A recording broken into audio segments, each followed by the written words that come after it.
High Vibe Conversations. I'm Ambassador Terry with the wonderful. Linda Vettrus-Nichols. And here we are with the High Vibe Conversations. Ladies, welcome here. And for all of you popping in and watching the recordings, welcome. Here we go with another very interesting chat today. And it has to do with forgive and remember. And we'll get into some other things that are around that here in just a little bit. I'm going to turn the mic over to the fabulous Linda, and let's roll. Yeah, this is an interesting subject, and it's really super interesting that forgive and forget isn't even in the Bible. I really feel like forgive and forget is part of like narcissistic relationship stuff.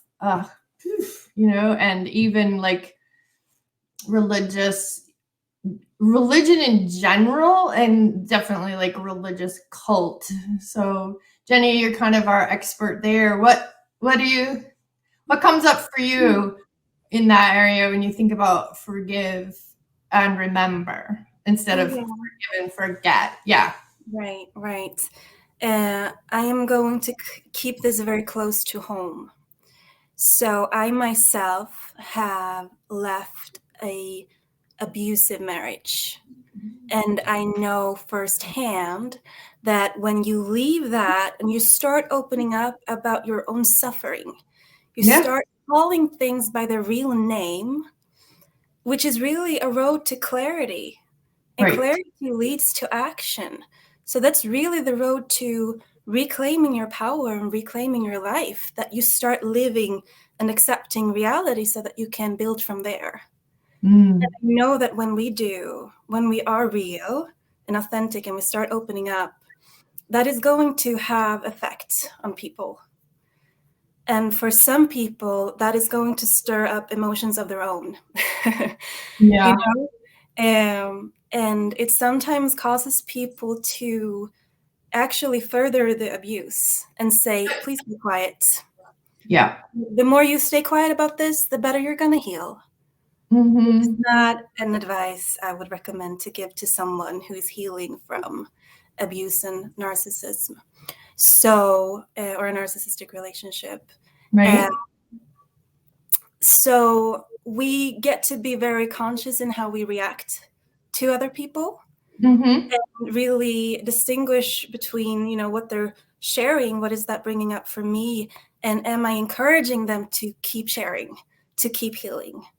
And also for ourselves, that when we do reclaim our power and when we share our stories, to not let those messages sink in, to really turn to the people who support us.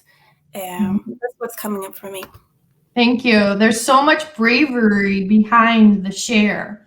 And that if you haven't experienced a narcissistic relationship, you're not going to know that. Yeah. So again, that's the like, oh, you sound a little unhealed today. It's like, what? Sounds like you're a little unhealed today. Maybe I could comment back. So yeah, hiding. So much hiding. It's really interesting. Dear, anything come up for you? Oh, a lot comes up for me today. As we spoke before we come on air, it's International Holocaust Remembrance Day. And, it happened long enough ago that young people doubt whether or not it happened. Well, ladies and gentlemen, it did. And whenever, people are people. There are good people, there are bad people. And it really doesn't matter what their body shape is, their color, or their beliefs, okay? No one deserves to be mass murdered simply for being who they are. And that is not acceptable, and it will never be acceptable. And I feel resonance with that because I am a Native American. And back a couple of hundred years ago, there was, not in the history books, but it was out there. Well, let's get rid of all them Indians. Let's just kill them all off. And then We have all the whole country to ourselves. Well, guess what, folks? That didn't work. There was enough left over for seeds to rebuild, and we are back. And we are just as valid as anyone else anywhere in the world. And this day helps to remind us of bad people doing bad things, and for not allowing those types of people to do it again. Right. So it's a resonance with me, big time. Linda? Right. And we teach, there are no good memories, there are no bad memories. And really, there's no good people, there's no bad people. It's still kind of a way of labeling. And everyone has light, and everyone, has that place that they've walled the light off, which looks like, oh, there's light and there's darkness. No, there's light, and the light isn't being let in. Does that make sense? Mm-hmm. Yeah. Cool. Anybody else? That's a valid point about, labeling. The enemy are all bad people. Well, guess what? To those people, we're the enemy, and that makes us bad people. Well, no, it doesn't. They are. Well, yeah. See, now you see the manipulation of the thought process into hating a people or a belief or whatever that you have no knowledge of. And yet, when you meet somebody who resonates with you and they happen to have that belief, there's huge conflict. Well, that's just not right. Yep. The spiritual teaching I had was to look at the stories in the Bible, and then, excuse me, if there's a story of like somebody was being bad, somebody was a sinner or whatever. Okay, where is that in you? My goodness. So how is it that you do that? Well, I didn't mass murder somebody. I didn't do this. I didn't do that, right? Okay, but where in your life are you doing that? That's the way I really enjoyed studying scripture. Wonderful. Dorrit, what's come up for you? Or Chelle? Yeah, I'll jump in right here. Terry, you mentioned the thought process and also labeling. Those were two terms that you brought up, and I'm going to do some labeling of my own right now, because when you forget, that's a trauma response. I'm going to label that as a trauma response, and when you are remembering, that's a healing response. So when you are going through the thing and you get that reaction, you initially react, right? Your response is not to hold it in necessarily, unless you've been shamed over and over and over again to silence.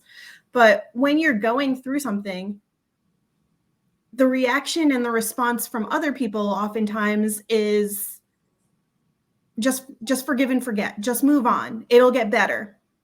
Don't hold on to it. Don't hold a grudge. Well, then your instinct as a response to that is, of course I'm going to hold a grudge. Like, how could I forgive? They just wronged me, or this happened and like it should never have. Why me?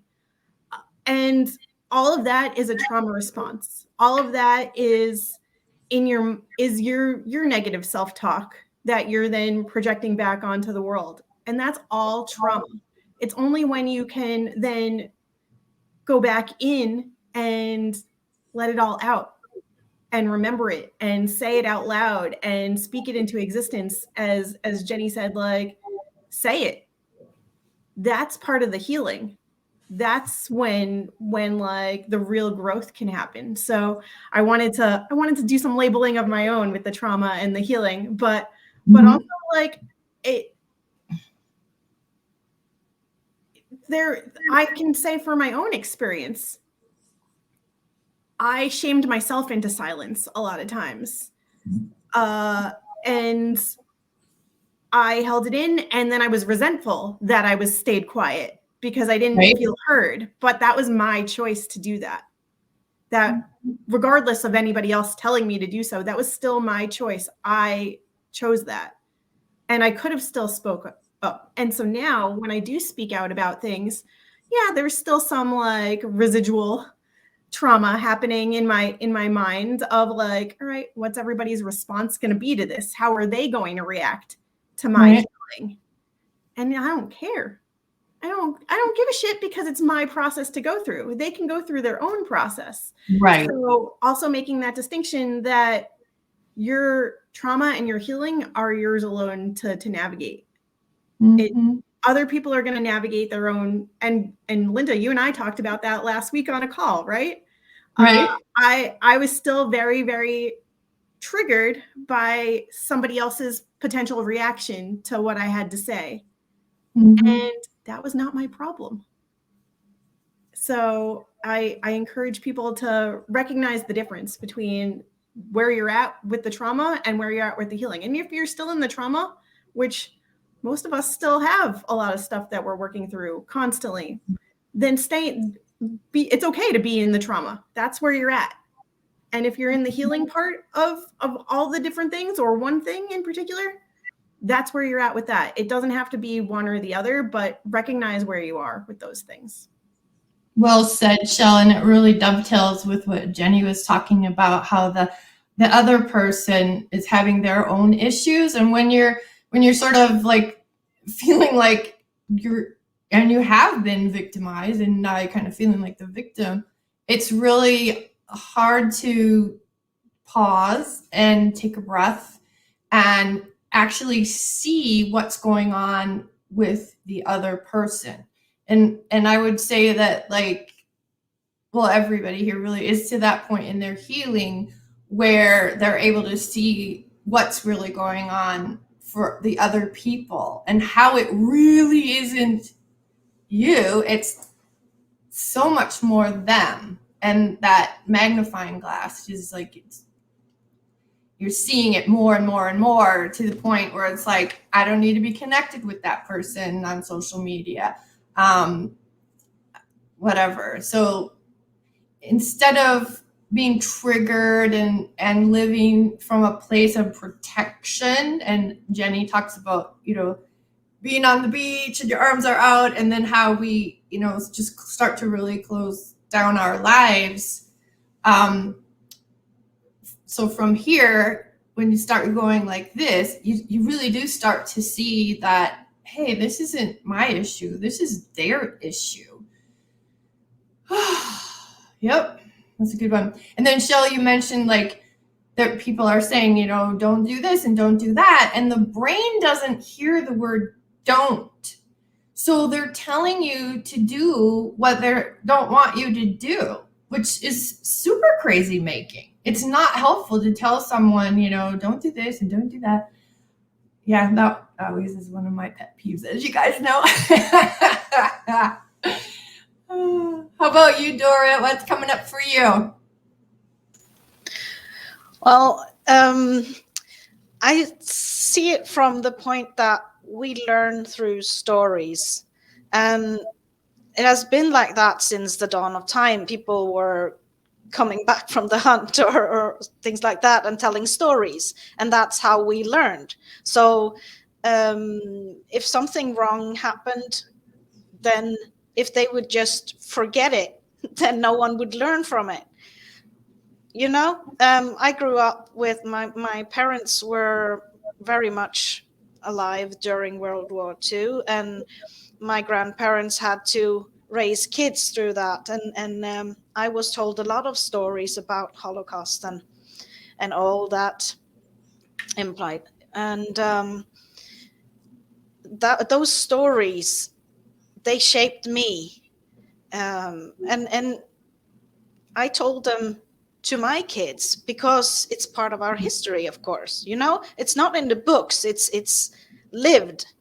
And if they were to just forgive and forget, it's it's 1945, this is over, let's just shut up about it, then those stories would not be shaping lives even today. Correct. Yeah. So that's how I view it, that we need to share when things like that happen, when even if it's happening to one person, not an entire human race, but it's not acceptable anyway. and we shouldn't shut up about it. We should share, and we should talk about it over and over again for our own healing's sake, and for teaching others that this actually happened, and yeah, maybe it can save someone else someday. Yeah. And you know, my spin is we get to. Oh yeah, yeah. Yeah, it's our right and it's our privilege. And just because something traumatic happened and there's other people saying don't talk about it, it's our right to talk about it, right? Yeah. We get to talk about it, man. Yeah, Oh. if we don't talk about it, we kind of protect the others. We protect the wrongdoers. Yep, absolutely. And both you and Chelle on the live, you know, well, I think Chelle's on the Zoom, but we recorded it for the book, our next book. So, yeah, Dorrit talked about her two rapes, Chelle talked about hers, and good on you, because the reaction to those rapes and all, you know, the twisting that was done by other people, as well as the internal twisting that you guys did in your own head, stopped you from talking about it, so that we do have that teaching out in the world. And I'm so excited about our next week. And, you know, that's part of the teaching. Are we getting my vision back? Oh, let's try it. Oh, okay, that worked.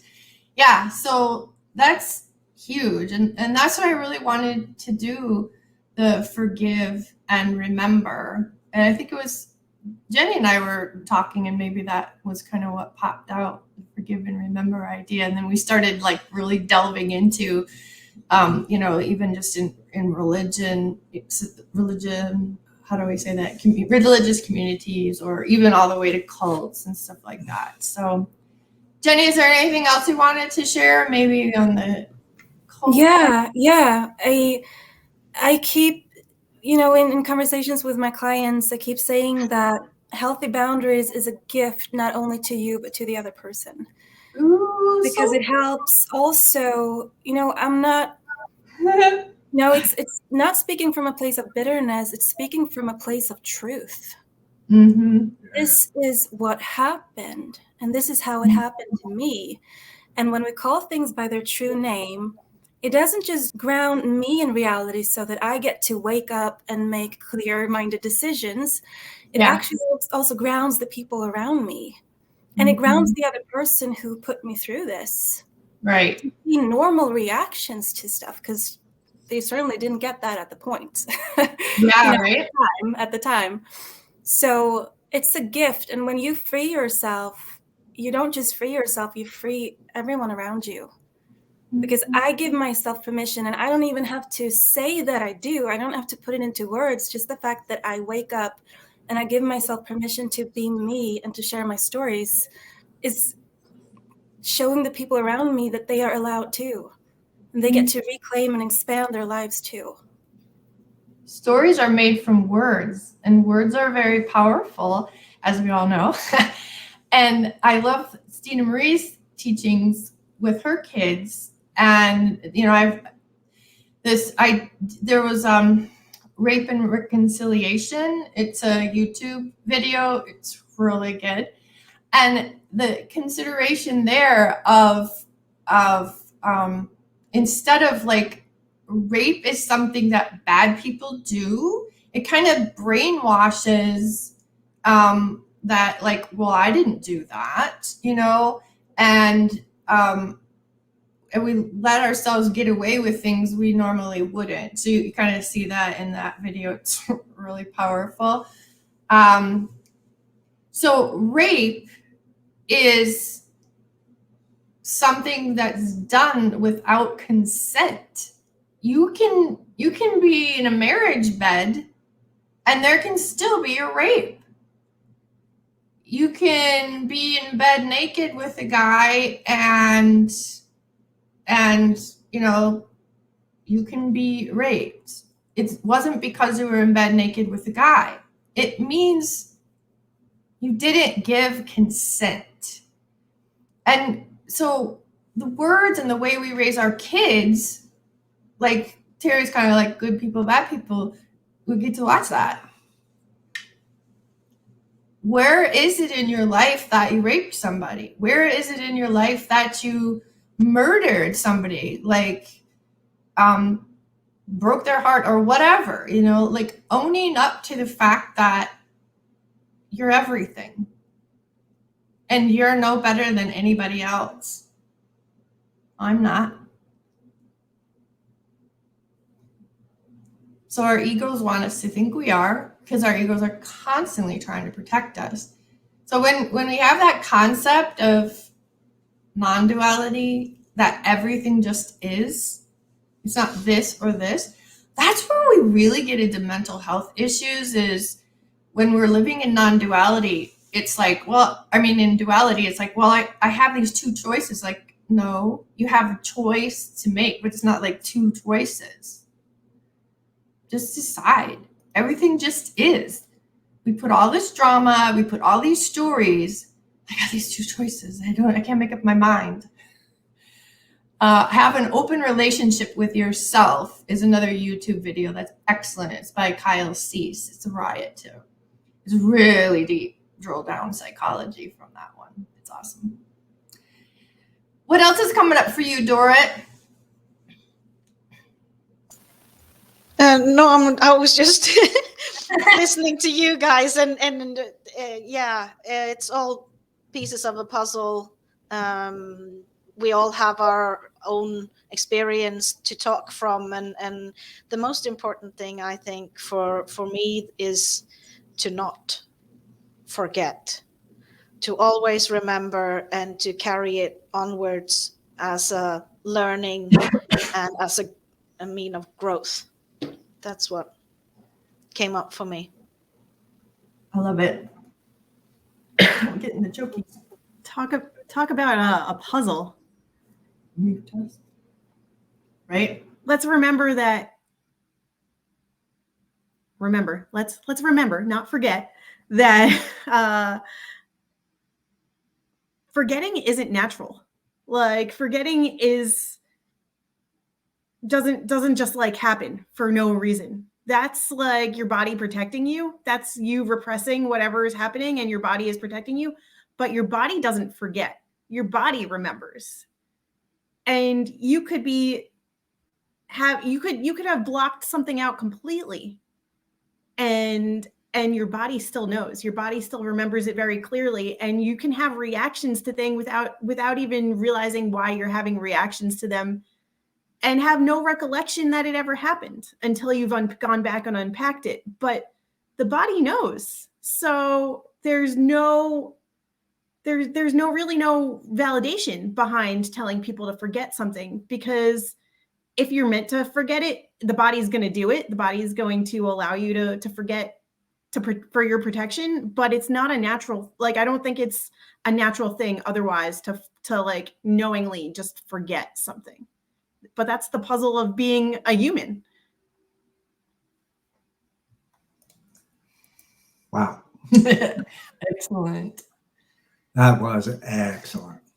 Good job. They prove that even at, chiropractors, just touching somewhere on the body to adjust, and this memory comes flying into somebody's brain. So yeah, we call it cellular memory, and that's the work that we do, is getting back to that main active block that then keeps calling in those same patterns into somebody's life till they're at enough is enough, and we take them through our process. And Dorrit, she does hypnosis, and so she totally understands the whole body connection too, right, Dorrit? Yeah, I actually have had several clients that has had issues today with things that didn't even happen in their life. I had a client that couldn't bring herself to show her abilities. She was always holding back, always trying to belittle herself and hide in a way. And when we went into the session, it came up that she was actually, she started crying, and it was really real to her in the moment that she found that memory.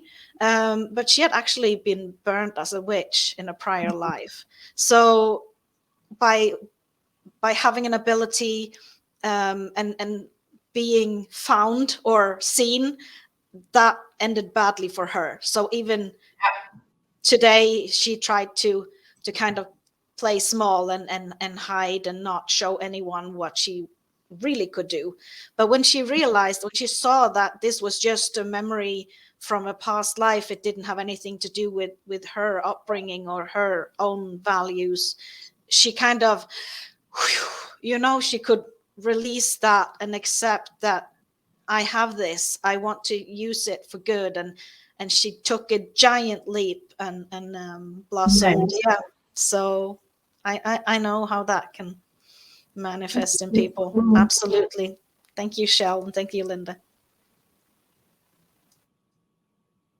Wow. And another You one. ladies are amazing. All right. These conversations are really high vibe conversations because the connection in that vibration and the exchange each week have been phenomenal for this guy to be a part of. Thank you so That's much true. for being part of my world for a few minutes on a Thursday. And any wrap up stuff there, co-host? Thank you for having us. Thank you for hosting this for us each week. It's really beautiful to have the masculine energy. You know, we did a lot of videos, just us women, and thank you. Right on, right on. Well, thanks again for being here with us. Thanks for you listening in. And for those picking up the recordings, leave your comments, please. Absolutely. Thank you all and see you again.